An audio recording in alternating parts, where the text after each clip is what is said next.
All right. One that I covered but I missed on the recording, I want to go back over it again, that we just talked about, was once again the mother with the 5 children. You could say, sorry, you have too many kids. That's not a violation of the familial law because there's a health and safety standard. It's 2 bedrooms on average per person.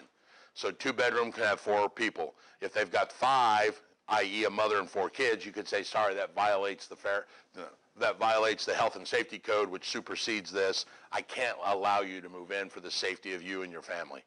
Okay, so that's another exemption. Now, there is this thing called the Americans with Disability Act, the ADA. The ADA is not a housing law. All right? It's a consumer and employing law. So sometimes I've had people tell me, one of my tenants once said they were going to sue me under the ADA. I said, okay, go ahead and do that.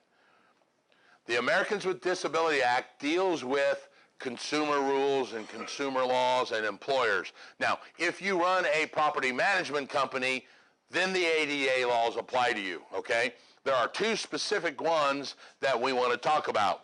Title I of the Americans with Disability Act deals with an employer and his employees that he must make reasonable accommodations for his handicapped employees to work in his office, like maybe lowered workstations or grab bars in the bathrooms, all right? And the term here is reasonable accommodations. The government, once again, does allow for some economic issues, all right?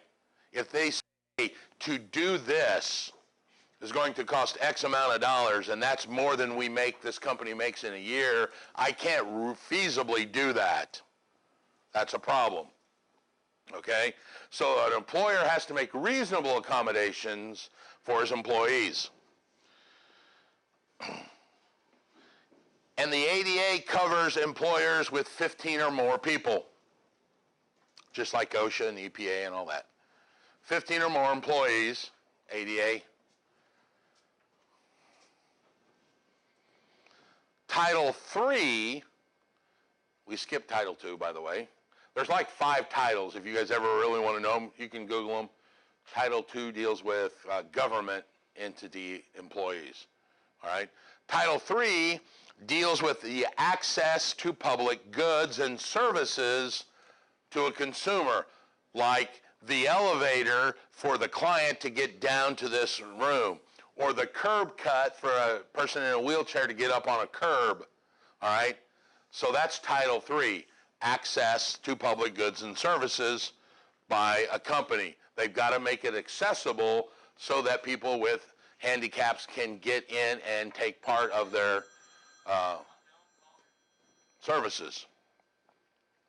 Oh, you guys don't know it because you're new here, but it's been a little over a year and a half ago, where you guys came in here in the middle actually was a courtyard, grass, not enclosed, and the only way in this building was down those stairs.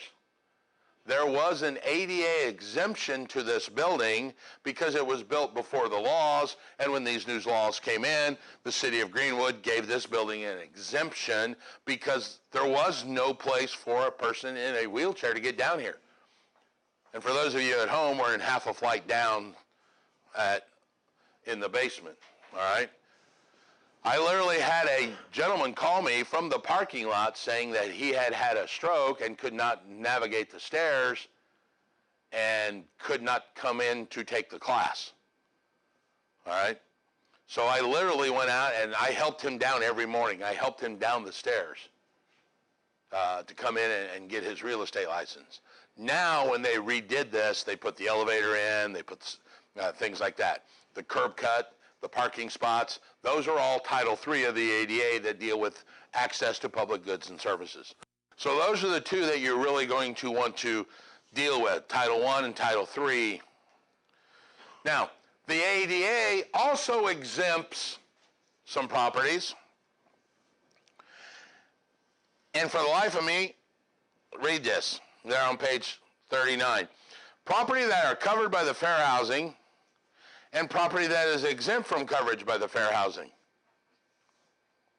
What? I'm sorry, say that again.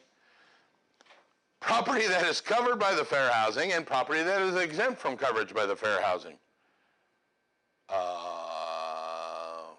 Hello? Wouldn't that be everything? It's either covered or not covered. The only potential one that I can think of that would be exempt from both fair housing and the ADA would be a single-family residence, home not for sale. Then we're not involved, so who cares? Some properties are subject to both of them, like a property management company. You've got fair housing issues because your job is housing and you have employees and people come in to pay their rent, so you have ADA issues as well. So some buildings are subjected to both of them, not just the one or the other. All right? Now, let's talk about some of the fair housing violations. Fair housing violations.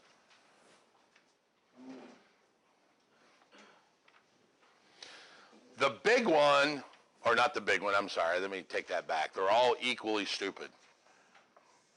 I'm not stupid that anybody would ever do this. Blockbusting. Blockbusting had a nickname called the White Flight. Basically, it's panic selling. Panic selling. What unscrupulous investors were doing in the 40s, 50s, and 60s were going into white neighborhoods and telling the homeowners that the so-and-so people are going to move into this neighborhood, and because of that, your house value is going to go down. So you should sell your house today. Oh, and by the way, I've got cash right now to buy it from you.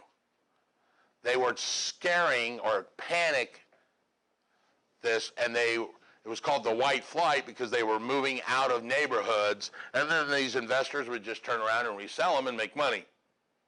That's blockbusting. Obviously, that's a violation.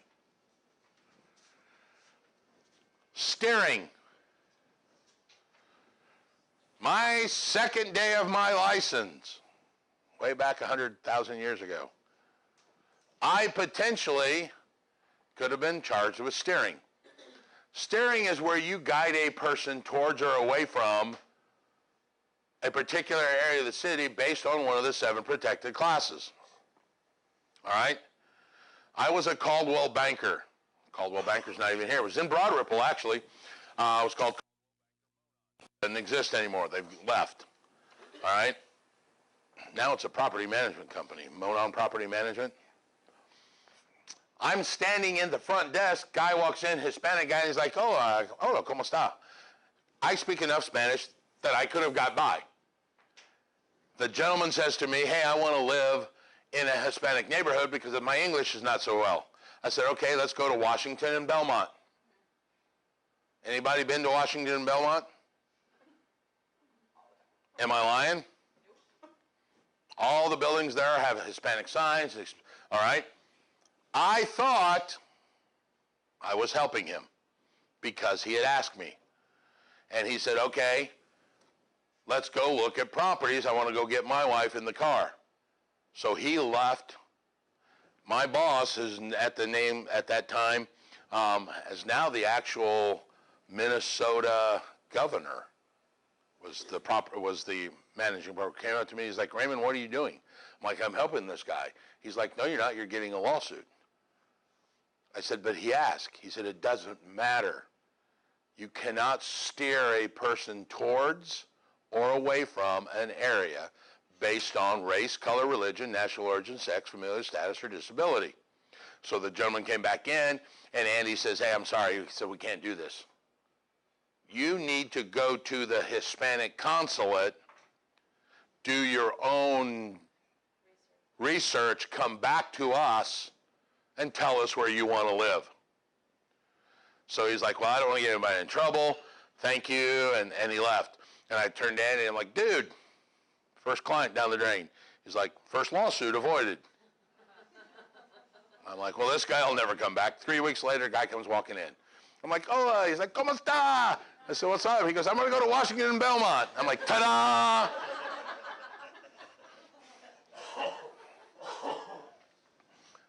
That's okay because he gave me a geographic region. And let's face it, we discriminate on that all the time, don't we? I want to live in Speedway. I want to live on the north side. I want to live on the south side. That's fine. It's not a protected class. I tried to steer him where I thought the Hispanic population was, which is a racist decision. I thought I was helping him because he asked me to take, I don't know that.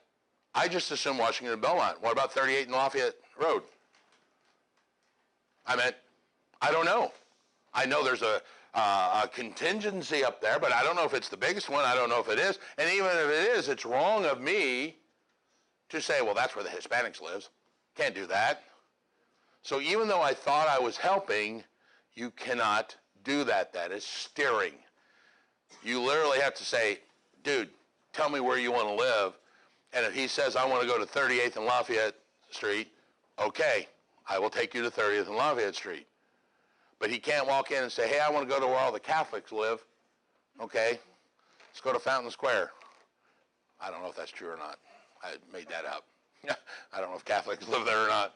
Is that just a race thing, or if somebody comes and is like, I want to live in the woods, or I want to live in the country? Those are not protected classes. You can't steer based on one of the 7 protected classes. Like I said, if they come to you and say, I want to live where all the other moonshiners live, because I make moonshine for a living. Okay. But if they said, I want to go where all the Catholics live, I don't know where that's at. Because that's a religion which is a protected class. I can't discuss that, can't talk about it, any of that. That's called steering. I'm going to stop this and go to the next audio.